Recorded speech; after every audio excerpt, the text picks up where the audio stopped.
صلی اللہ علیہ وسلم۔ اعوذ باللہ السمیع العلیم من الشیطان الرجیم، بسم اللہ الرحمن الرحیم، والصلاۃ والسلام علی رسولہ الکریم۔ ابواب تہجد، اور اس میں جو باب آج ہم پڑھیں گے، کیف کان صلاۃ النبی صلی اللہ علیہ وسلم وکم کان النبی صلی اللہ علیہ وسلم یصلی من اللیل، کہ نبی صلی اللہ علیہ وسلم کی نماز کی کیفیت کیا تھی۔ وکم کان النبی یصلی من اللیل، اور نبی صلی اللہ علیہ وسلم رات کو کتنی رکعت ادا کرتے تھے، کتنی رکعت نماز پڑھتے تھے۔ حدیثیں اس میں 3-4 حدیث ہیں، ہم ان کو پڑھیں گے ملا کے، اور آخر میں ہم ان کو انشاءاللہ ان کا خلاصہ نکالیں گے، بیچ میں جو چھوٹی موٹی بات ہوئی وہ کر لیں گے۔ حدیث ہے 1086، اور حضرت سالم بن عبداللہ رضی اللہ تعالیٰ عنہ سے روایت ہے، عن الزہری قال اخبرنی سالم بن عبداللہ عن عبداللہ بن عمر رضی اللہ تعالیٰ عنہما قال، فرماتے ہیں، ان رجلا قال، حضرت عبداللہ بن عمر رضی اللہ عنہ فرماتے ہیں، ان رجلا قال یا رسول اللہ کیف صلاۃ اللیل، کہ ایک شخص نے نبی صلی اللہ علیہ وسلم سے پوچھا کہ یا رسول اللہ صلی اللہ علیہ وسلم، رات کی نماز کس طرح پڑھی جائے؟ قال مثنا مثنا، 2 رکعتیں، فاذا خفت الصبح، اور جب آپ کو یہ خطرہ ہو کہ اب صبح ہونے والی ہے، فاوتر بواحدۃ، تو 1 رکعت ساتھ ملا کر اس کو وتر بنا لو۔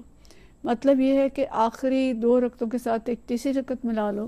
یہ تمہارے لیے وتر بن جائیں گی اور بقیہ نماز تہجد ہو جائے گی۔ اس میں امام ابو حنیفہ رحمۃ اللہ علیہ کے علاوہ باقی ائمہ کرام جو ہیں، ان کا خیال یہ ہے کہ رات کی نماز جو ہے 2 رکعتیں ایک سلام سے پڑھنے میں زیادہ ثواب ہے، جیسا کہ نبی صلی اللہ علیہ وسلم نے فرمایا کہ مثنا مثنا، یعنی 2 رکعتیں ادا کرو۔ امام ابو حنیفہ رضی اللہ تعالیٰ عنہ رحمۃ اللہ علیہ فرماتے ہیں کہ حضرت عائشہ رضی اللہ تعالیٰ عنہ کی روایت میں 4 رکعتیں ایک تکبیر تحریمہ کے ساتھ ہیں، جو انتہائی طویل ہوتی تھیں، جیسے ہم نے پیچھے پڑھا کہ آپ صلی اللہ علیہ وسلم نے شروع کی اور پڑھتے چلے گئے، تو عبداللہ بن مسعود رضی اللہ عنہ کے دل میں خیال آیا کہ وہ بیٹھ جائیں، تو وہ 4 رکعتیں ایک سلام کے ساتھ پڑھتے تھے، اور جو انتہائی طویل ہوتی تھیں، اور پھر 4 رکعتیں ایک تکبیر سے پڑھتے تھے، یعنی 8 رکعتیں پڑھتے تھے۔ لیکن یہاں نبی صلی اللہ علیہ وسلم سے ایک آدمی پوچھتا ہے تو آپ صلی اللہ علیہ وسلم 2 رکعتیں کر کے پڑھنے کا طریقہ بتاتے ہیں، کیونکہ 2 رکعت پڑھنی قدر آسان ہوتی ہیں، 4 طویل رکعت کی نسبت کہ اس میں مشقت جو ہے وہ کم ہوتی ہے۔ لیکن حضرت عائشہ رضی اللہ تعالیٰ عنہ کی حدیث کے مطابق خود نبی صلی اللہ علیہ وسلم عام طور پہ 4 رکعتیں ایک تکبیر تحریمہ سے پڑھا کرتے تھے۔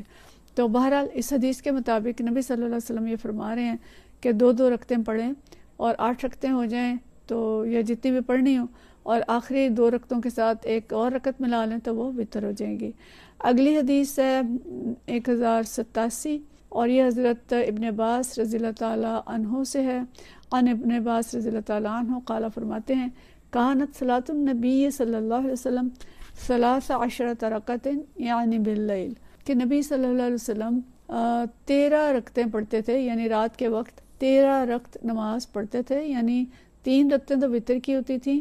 اور اس میں انہوں نے فجر کی 2 سنتوں کو بھی ملا لیا ہے، اور باقی 8 رکعتیں جو ہیں وہ نماز تہجد ہے، یعنی 8 رکعتیں نماز تہجد، 3 صلاۃ وتر اور 2 رکعت سنت فجر کو ملا کے 13 رکعتیں بنتی ہیں۔ اگلی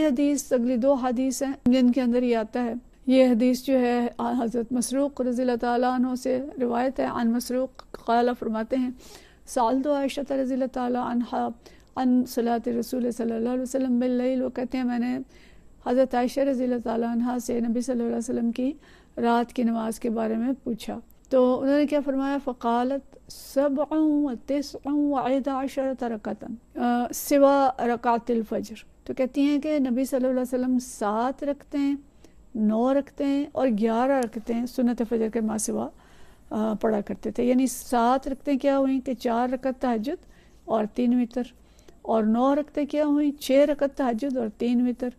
اور 11 رکعتیں کیا ہو گئیں کہ 8 رکعت تہجد اور 3 وتر۔ تو اگلی حدیث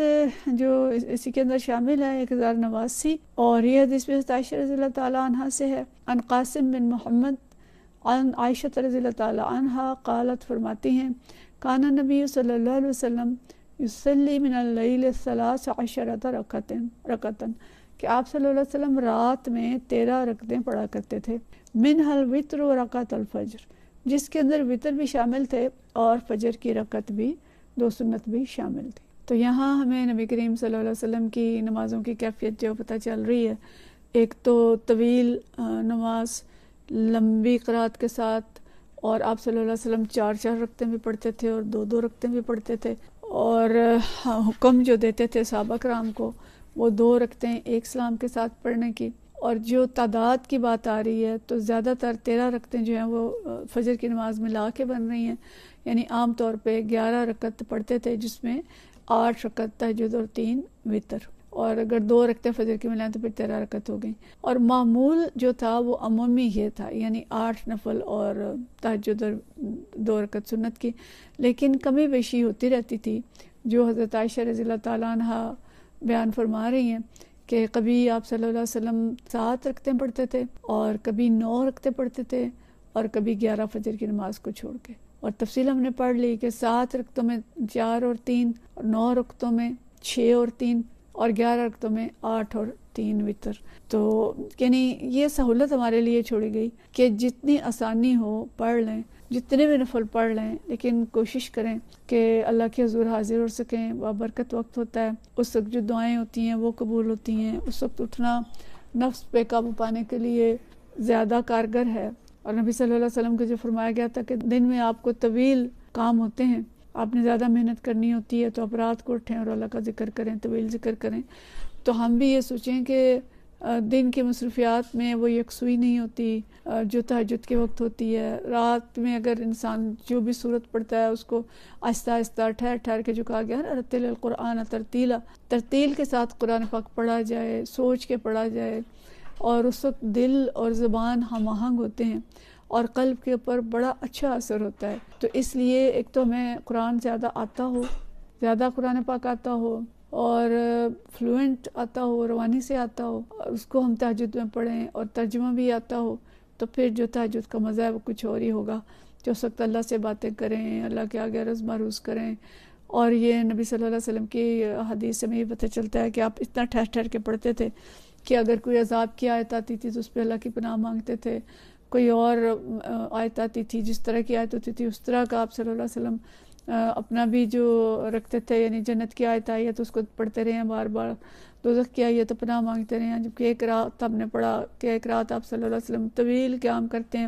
اور عیسیٰ علیہ السلام والی وہ آیات پڑھتے ہیں جو سورہ مائدہ کے اندر آتی ہیں، ان تعذبہم فإنہم عبادک وَإِن تَغْفِرْ لَهُمْ فَإِنَّكَ أَنْتَ الْعَزِيزُ الْحَكِيمُ۔ تو عذاب دے تو یہ تیرے بندے ہیں، اور اگر ان کو تو معاف کر دے تو عزیز الحکیم ہے۔ کبھی اسی طرح میں روایات ملتی ہیں کہ کوئی 1-2 آیتیں ہوتی تھیں جو ان کے دل کو لگ جاتی تھیں، اور اس وقت دیر تک وہی آیات جو ہیں وہ ریپیٹ کرتی رہتی تھی۔ تو یہ تو اللہ کے ساتھ باتیں ہیں، ہمارا بھی وہ مزہ ہو، ہمیں اتنا قرآن آتا ہو کہ ہم تہجد میں پڑھیں، اللہ کے ساتھ باتیں کریں، جہاں دعا مانگنے کی بات آئے دعا مانگیں، جہاں ایسی بات ہو جو دکھ والی تکلیف والی ہے، جہنم کی ہے، دوزخ کی ہے، تو اس وقت ہمارے آنسو نکلیں، اور جو جنت کی بات ہے ہم خوش ہوں اور اللہ سے جنت مانگیں۔ تو اس طرح کی انشاءاللہ تہجد پڑھیں گے تو ہمارے لیے نافع ہوگی۔ لیکن یہ کہ چلیں اگر اتنا قرآن نہیں بھی آتا تو جتنا آتا ہے اس کو پڑھ لیں، اور پڑھیں تو کوشش کریں کہ جتنی رکعتیں پڑھ سکیں زیادہ سے زیادہ، جتنا طویل قیام کر سکیں کریں، تاکہ اللہ تعالیٰ قبول فرمائے، اور امت کے لیے، اپنے لیے، سب کے لیے دعائیں کریں۔ اس وقت کے جو حالات ہیں اس میں خاص طور پہ ہمیں بہت زیادہ ضرورت ہے طویل دعاؤں کی بھی، اور اللہ کے حضور عجز و انکساری کی بھی، کہ اللہ ہمیں معاف کر دے اور امت کو معاف کر دے، اور امت کے اوپر جو حالات اور بگاڑ اس وقت آیا ہوا ہے اس کو دور فرما دے، اور اسلامی تحریکوں کو غالب کر دے، اور دین اسلام کو غالب کر دے۔ اللہ ہم سب کو توفیق دے، اور ہماری نمازیں اور روزے جو ہیں ان کو قبول فرمائے۔ وآخر دعوانا ان الحمد للہ رب العالمین۔